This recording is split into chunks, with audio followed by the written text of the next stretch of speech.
Hello student, मैं सनी आप सभी का स्वागत करता हूं आपके अपने चैनल इलेक्ट्रिकल रिसर्च एकेडमी के ऑनलाइन पोर्टल पे। हम लोगों ने अभी तक 2 सेशन किए हैं जो कि ALP CBT 2 में जो टेक्नीशियन के 75 क्वेश्चन पूछेंगे इलेक्ट्रिशियन के वो, और BSPCL में कम से कम 50 में से 20 क्वेश्चन आपके इसी लेवल के मिलेंगे। वो क्वेश्चन हम लोग कर रहे हैं, यानी जितने भी बेसिक चैप्टर हैं, शुरुआत के जो 7-8 चैप्टर पढ़ते हैं उनके जो MCQ हैं उनको लेके आए हैं। और ये जो क्वेश्चन का सिलेक्शन है पिछले 6 महीने में जितने क्वेश्चन पूछे गए हैं बाकी सारे विभागों में उससे क्वेश्चन है। ठीक है, तो सेशन ध्यान से देखिएगा। सेशन पसंद आए तो लाइक, शेयर और सब्सक्राइब जरूर कर दीजिएगा चैनल को। ठीक है, पहला क्वेश्चन देखते हैं क्या पूछा है। पहला क्वेश्चन है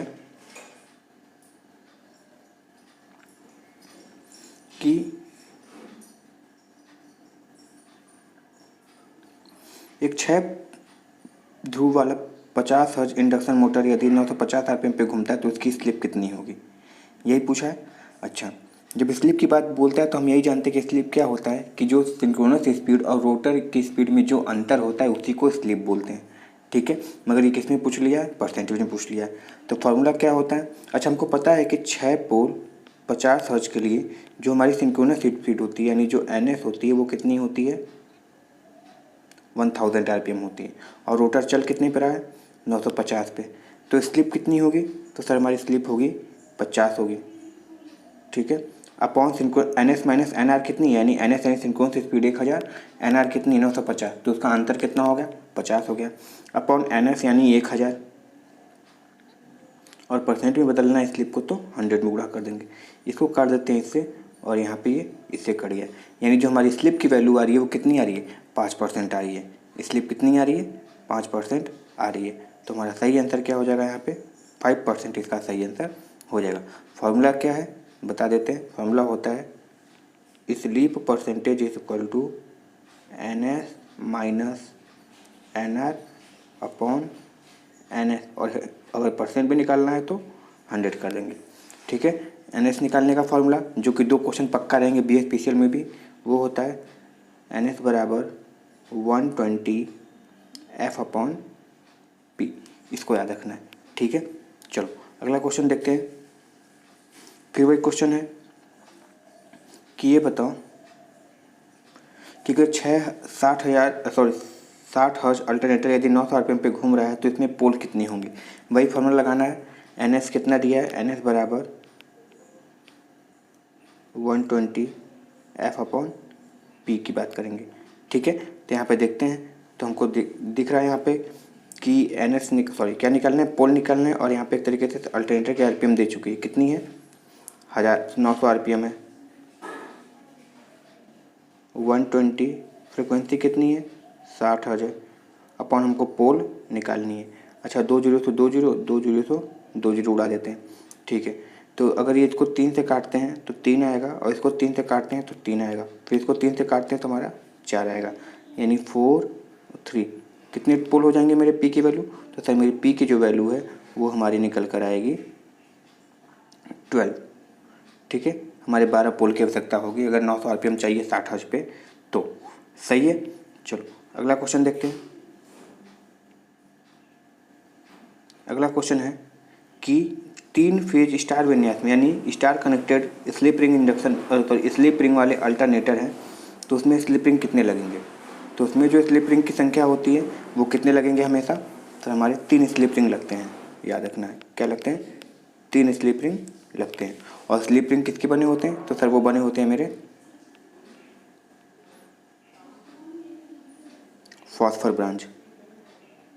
याद रखना, बहुत ज़्यादा पूछा था किसके बने होते हैं, तो सर ये फॉस्फर ब्रांच के बने होते हैं। सही है, चलो अगला क्वेश्चन देखते हैं।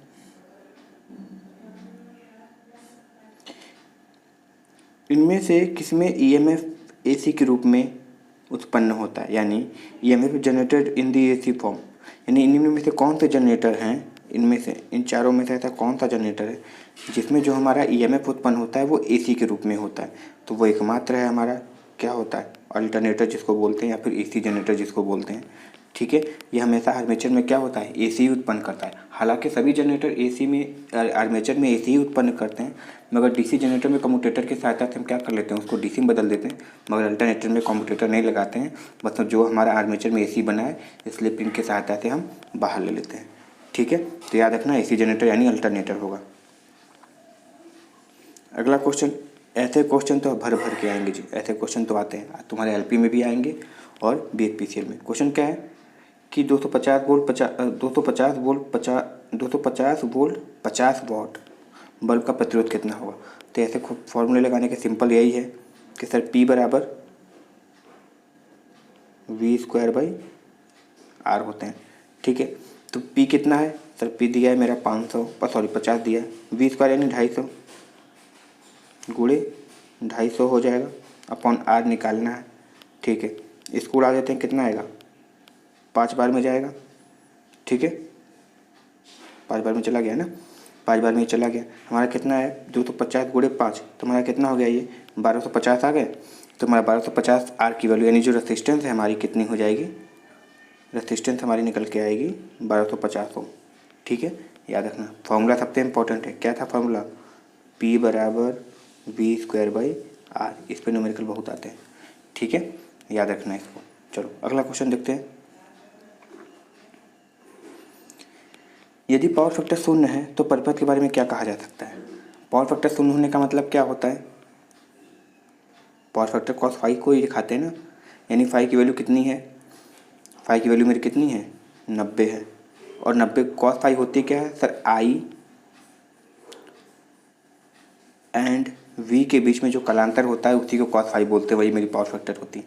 तो जब तक कोई चीज़ प्योरली इंडक्टिव या प्योरली कैपेसिटिव नहीं होगा, कभी भी तुम्हारे क्या होंगे, cos फाई 90 की वैल्यू नहीं आएगी।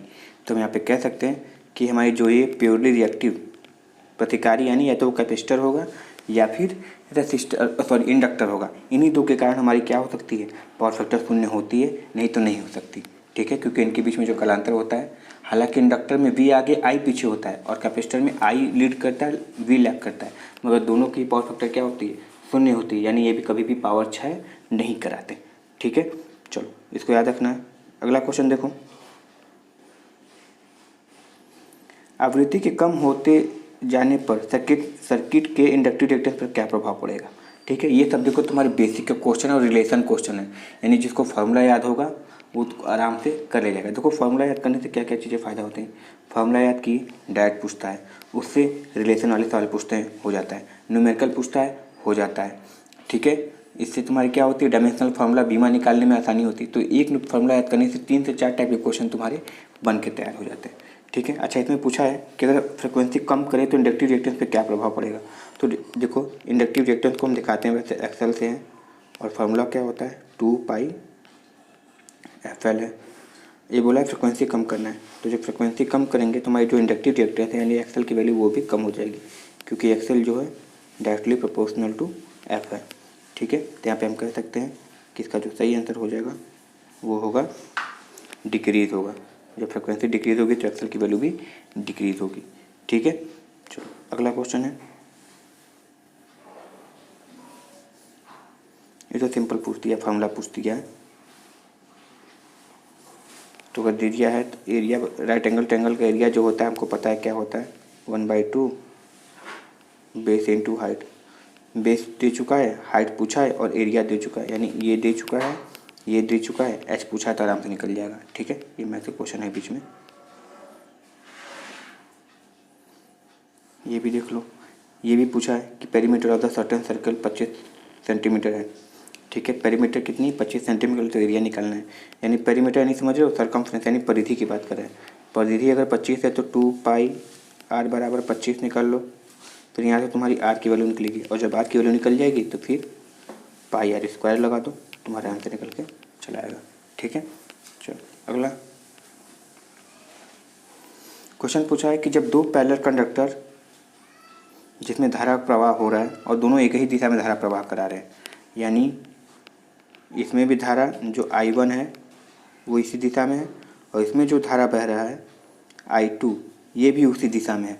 तो क्या होगा, तो याद रखना धारा जब दोनों एक ही दिशा में प्रवाह होती है तो हमेशा अट्रैक्शन होती है, यानी अट्रैक्शन यानी आकर्षण होती है। ठीक है, याद रखना जब दो धारा एक ही दिशा में प्रवाह होते हैं तो उनके चालकों के बीच में आकर्षण उत्पन्न होता है, और जब विपरीत बहती हैं तो विकर्षण होता है, और चार्ज में जस्ट उल्टा होता है। ठीक है, और अगर इसमें फार्मूले की बात करें तो फार्मूला क्या होता है, F बराबर 2 × 10⁻⁷ I1 × I2/d। इससे परिमाण निकलता है कि कितना वो एक्चुअली फोर्स लग रहा है, आकर्षण या विकर्षण। सही है। चलो अगला क्वेश्चन। बाबू सेशन पसंद है तो सेशन को लाइक शेयर जरूर कर देना, ठीक है, और चैनल को सब्सक्राइब कर देना। क्वेश्चन क्या पूछा है कि यदि मोटर वाइंडिंग में बहती प्रवाह दुगुनी हो जाए तो उत्पादित गर्मी का क्या होगा, असर पड़ता है। तो तुमको पता है कि जब धारा बहती है तो पहले तो ये पता है कि हमको जो हीट होती है वो समानुपाती किसकी होती है, I² की।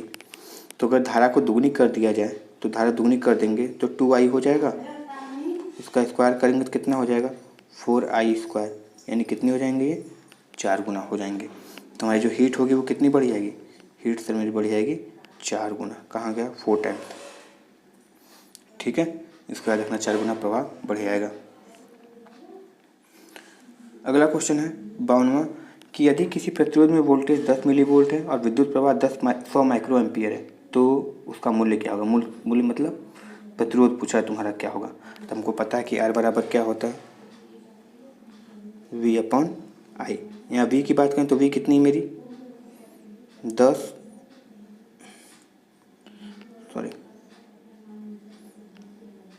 मिलीवोल्ट। मिली मतलब ये 1000 कर देते हैं, ठीक है, और नीचे R बराबर V/I। अगर ये 100 है तो इसको 100 कर देते हैं और माइक्रो को एम्पीयर में बदलने के लिए क्या करते हैं, ऊपर 10 के घाते 6 कर देते हैं। तो ये देखो क्या हो गया, 3 2 5 है, तो यहाँ 5 एक कट गया, एक जीरो बचा है। ठीक है, अब एक जीरो यहाँ पे बचा है और ये 10 है, तो कितने हो गए मेरे 100 ओम हो गए। तुम्हारे कितने हो जाएंगे इसके आंसर सर, यहाँ पे मेरे आंसर जो हो जाएंगे वो हो जाएंगे 100 ओम हो जाएंगे। ठीक है ना। चलो अगला देखते हैं। कन्वर्जन आना चाहिए, कन्वर्जन बहुत ज़्यादा पूछा जाता है।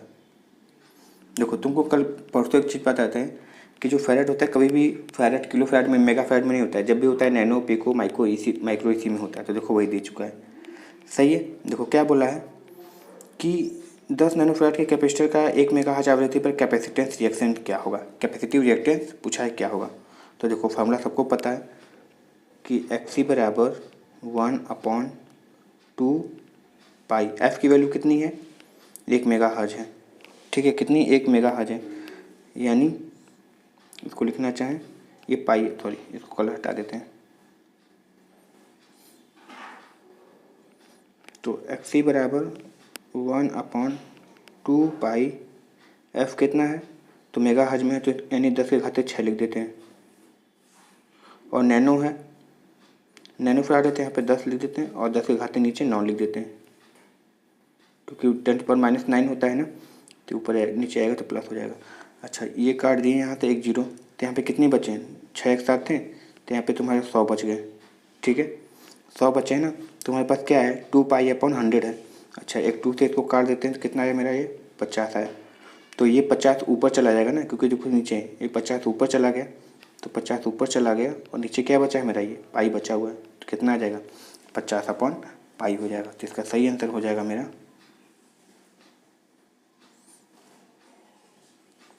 50/π। ठीक है, क्या आंसर हो जाएगा 50/π, इसका सही आंसर हो जाएगा। चलो अगला देखते हैं। ग्राउंडिंग का उपयोग मूलतः किसके संरक्षण के लिए करते हैं। हमको पता है कि ग्राउंडिंग यानी अर्थिंग करते हैं वो कभी भी किसी को फॉल्ट से, ओवरलोड से, शॉर्ट सर्किट से कभी नहीं बताता। अर्थिंग या फिर जो ग्राउंड करते हैं वो किसके लिए होता है, वो जो ऑपरेटर है जो काम कर रहा है या फिर जो उसका यूज़ कर रहा है बिजली का, उससे बचाने के लिए, बिजली झटके से बचाने के लिए ही हम केवल प्रयोग करते हैं। ठीक है, और अर्थिंग का रंग पूछेगा तो हमेशा क्या होता है, अर्थिंग का रंग हमेशा ग्राउंड होता है, सॉरी ग्रीन होता है, और ये जितना कम से कम रहे अर्थिंग की रेजिस्टेंस की वैल्यू उतना अच्छा होता है। सही है। चलो अगला, इसमें क्वेश्चन पूछा है एसी प्रणाली की तुलना में डीसी प्रणाली का क्या लाभ होता है। ठीक है, तो सबसे बड़ा फ़ायदा यही होता है कि सर स्किन इफेक्ट इसमें ना के बराबर होती है, नहीं होती है स्किन इफेक्ट। ठीक है, एडी करंट लॉस नहीं होती है। क्यों? क्योंकि इसमें देखो एडी करंट में तुमको एफ स्क्वायर आता है, तो जब फ्रिक्वेंसी है ही नहीं तो एडी करंट लॉस कैसा होगा?